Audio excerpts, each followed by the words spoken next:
안녕하세요.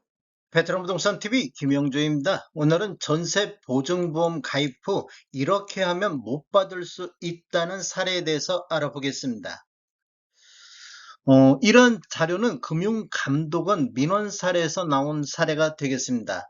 첫 번째 사례를 보면 전세금 보장 신용보험 계약자가 임대차 계약 종료 2개월 전까지 갱신 거절 의사를 임대인에게 통지하지 않을 경우에는 보상받지 못할 수 있다는 사례가 되겠습니다. 예를 들어서 22년도 2월 10일자로 전세 계약을 하고 만료는 24년 2월 10일자 전세 계약 만료일이라고 가정을 하면 우리 지금 만료일 통보가 2개월에서 6개월 전까지 이렇게 통보를 하게 되어 있습니다.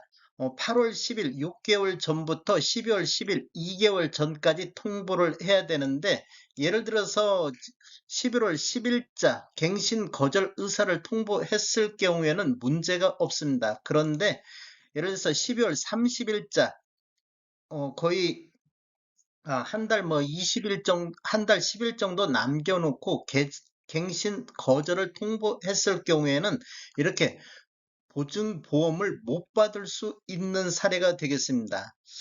이윤을 보면 12월 30일자로 통보 시 묵시적 갱신으로 취급을 받습니다. 그래서 이럴 경우에는 별도의 임대차 계약이 된 것으로 보기 때문에 2개월 전에 통보를 해야 이런 사례를 예방할 수가 있겠습니다.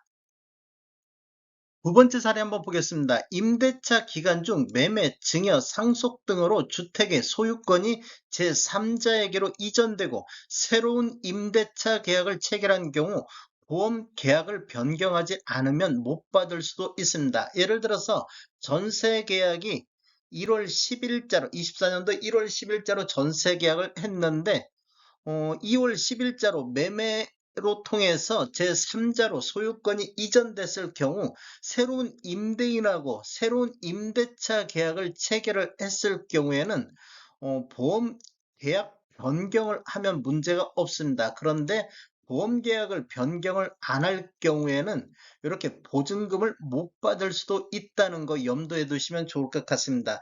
그런데 새로운 임대차 계약을 체결을 안 했을 경우에는 새로운 임대인이 기존 임대인의 반환 의무 승계가 됨으로써 기존 보험 계약은 유효하다 되겠습니다. 다만 임대인이 변경된 사실을 알게 되면 보험사에 알리고 안내를 받는 것이 좋겠습니다. 다음에 더 좋은 정보로 찾아뵙겠습니다. 지금까지 시청해주셔서 감사합니다. 구독과 좋아요 부탁드립니다. 베테랑 부동산 TV였습니다.